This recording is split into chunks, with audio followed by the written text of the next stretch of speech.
Congratulations, you have made it to the Fantasy Football Championship game. Everything we've been doing all year has led to this point. Do not get lazy now. Today, I will go over the absolute best league winners, week winners, and championship winners that we need to be adding off of our waiver wire that will clearly give us an advantage. The strategy 100% changes in the last week compared to the rest of the season, so this is an important video. Make sure to stick around to the end of the video as well, because I will go over a quick list of a few defenses we can pick up and stream that are amazing for week 17 that might be on your waiver wire. If you do appreciate this video and want to be generous today, please go down and hit that like button for me. It's a great way to send some positive vibes to end out the fantasy football season, but I will never waste your time. The number one ad we need to be making on the week, if you're going to get anybody, it is going to be Hollywood Brown, and this guy, absolutely amazing. Let me get into the numbers here for him. This guy comes out in his very first game coming off IR. He hadn't touched the field for the entirety of the season. His first game with the Chiefs, he gets 5 receptions on 8 targets for 45 yards. That's a cool 9.5 fantasy points. No big deal, not crazy.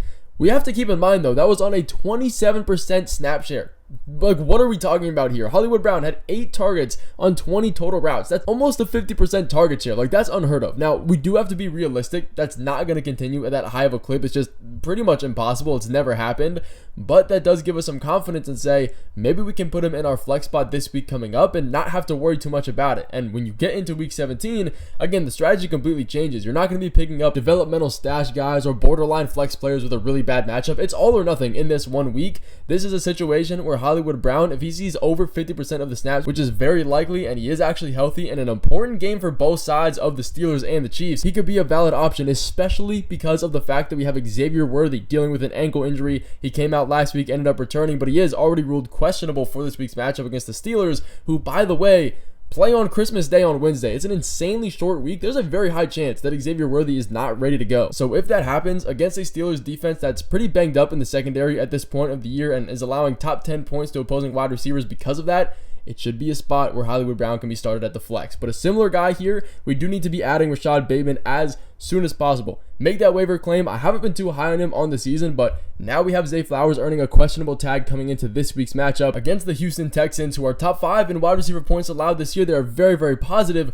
But also, this game is another situation where we play on Wednesday. We play on Christmas Day. It's a super short week. If Flowers misses this week with his shoulder injury, which is looking like a pretty high chance right now, Bateman is the wide receiver 1 for a very good, probably the most efficient offense in the entire NFL. And this is a wide receiver that isn't a nobody. He's been exceeding his expectations all year. He runs the second most routes per game behind Zay Flowers, and he's a huge red zone threat. He has the most touchdowns he ever has in the entire career. Again, now getting a very positive matchup against the Houston Texans, but more specifically, Lassiter and Stingley. They are both allowing 0.3 fantasy points per reception or better this year. That's in the top third of all cornerback rankings this year on average. So in a dream matchup, in a very pass-heavy matchup, one that is projected to be one of the highest scoring of the week, if this does happen to be a shootout and he's the number 1, all fires on Rashad Bateman. Put him in your starting lineup. But again, here we're going to have another injury-based ad. Trey Benson needs to be a top option for you if you do need a running back. I know I do. I have a ton of leagues where I'm shallow at that position. This is coming off the James Conner injury, leaving early last week against the Panthers.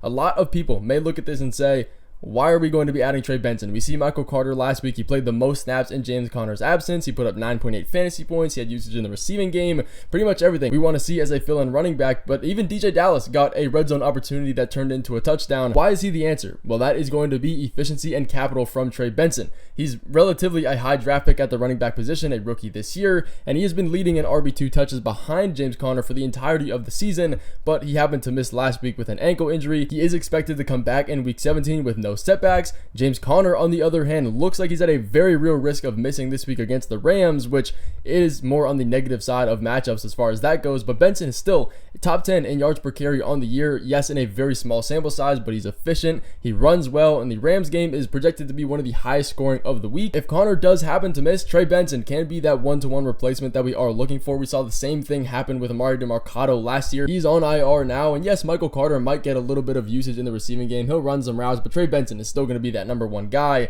If you're looking for another wide receiver, though, one that can easily be plugged and played in this matchup, will be Olamide Zaccheaus, another guy in a top situation. Unfortunately, we do have Noah Brown out for the year on IR. This happened a couple weeks ago. Zach Ertz was healthy this week, but he didn't play at a full snap share. He didn't last week with the injury, and now he's still not at a full participation, leaving the number 2 option here fully open for the Commanders in targets. So that in a team that is top 5 in overall offensive efficiency is really, really good. This team is hot coming into the last half of the season. season. And if we look at last week, Zacchaeus finished the week with 70 receiving yards on 5 receptions for 2 targets, good for 24 fantasy points. Obviously, that's really, really good numbers, but more importantly, he was first on this team in targets with 8. If you guys remember last week, I was on De'Ami Brown and that read being the number 1 wide receiver outside of Terry McLaurin, and that call did hold up. He played 61 snaps compared to Zacchaeus at 38. He did dominate in field time and routes run, which helped him to finish with 5 receptions for 56 yards on 5 targets. Now, he is questionable coming into this next week's matchup with a hamstring injury. Those typically tend to linger a little bit more than shoulders, ankles, or something else. So there's a really real chance De'Ami Brown doesn't play in this week's matchup, leaving Olamide Zacchaeus as the clear number 2 wide receiver option against a very positive matchup in the Falcons. This is another team that is top 5 in fantasy points allowed to wide receivers. It's a great position for him, and the entire offense should be eating. They managed to score 5 touchdowns in the air against one of the best defenses in the entire NFL with the Eagles, but another plug-and-play guy we need to be adding that's a very valid option this week is going to be Kayshon Boutte. He has been absolutely amazing in wide receiver 1 standards for the Patriots as far as Patriots wide receiver 1s go, but still, since that stretch, he's leading all wide receivers in targets and total touchdowns on the team. He's consistently leading these wide receivers in snaps and field time as well, leading to a route run per game advantage over all of them. That's what you want to be if you're in a team that's not a great offense in general. So again, this Patriots offense, it's not great by any means, but Drake May is averaging over 30 passing attempts a game. It's a pretty healthy number. It's enough to get these wide receivers enough serviceable looks coming into this matchup against the Chargers, who has proven to be one of the most positive to wide receiver points allowed as of late. They are top 7 in that metric, and they've been allowing 26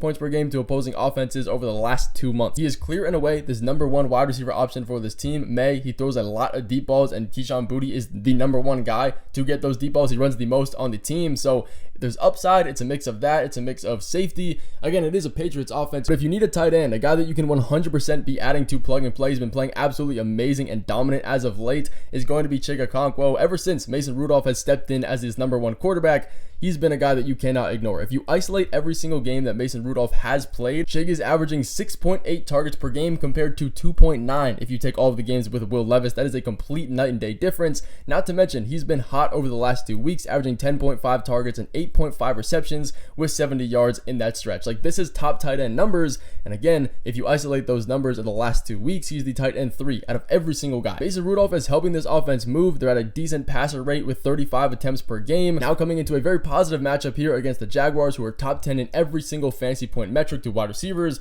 quarterbacks, running backs. It's just positive all the way around. This is one of those situations where you have to ride the hot hand. Again, 10 and 11 targets over the last 2 weeks. You can think something like that can continue into this positive matchup. But if you are in a deeper league and you can't get your hands on any of these guys, John Mechie is going to be more of a dart throw deep guy if you do need him. And a super unfortunate injury to Tank Dell, he's not going to be playing for the rest of the season. We already have Stephon Diggs out for the year as well. And the reason I say John Mechie over guys like Xavier Hutchinson or Robert Woods is because of the previous data that we've seen in previous weeks from this year. I personally believe that John Mechie is the best wide receiver talent and athlete and just wide receiver in general that they have outside of their top guys, but he just isn't the exact type of wide receiver that the Texans utilize in their offense and doesn't fit their play style as well.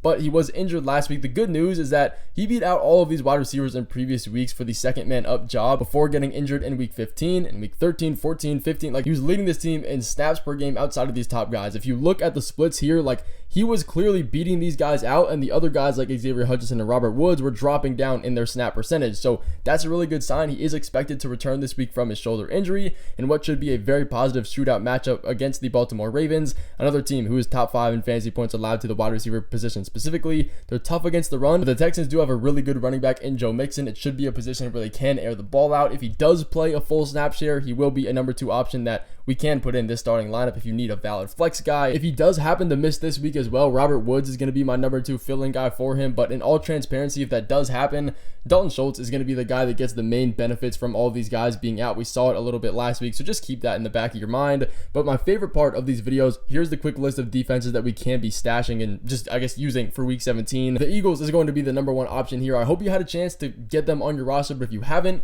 this is the time to use more than half of your remaining fab or waiver priority on them to get them on your team. They didn't have the most amazing game last week against the Commanders. They allowed 36 total points, but what they did do is force a lot of turnovers and be a decent defense in that aspect. They had 5 total turnovers last week despite CJ Gardner-Johnson getting taken out of the game early. That was a main issue for them and why they allowed so many points, but the Commanders offense is good in general. But now they get an even better matchup against the Cowboys, who are top 10 in fantasy points allowed to opposing defenses. Again, this Eagles defense is one of the best in real NFL terms. They're 9th in sacks per game. They're 5th in points allowed. They're 1st in total yards allowed. They force a lot of turnovers. They have a lot of good numbers. Cooper Rush necessarily isn't the best quarterback, but if you can't get them, they are rostered in a good amount of percent of leagues, but surprisingly still out there. The Colts is going to be another solid option for you, widely available. They aren't as good of an internal unit as the Eagles are, but they do have a very positive matchup here against the Giants, who are absolutely terrible. They only managed to put up 7 points against a lackluster Falcons secondary and defense in general.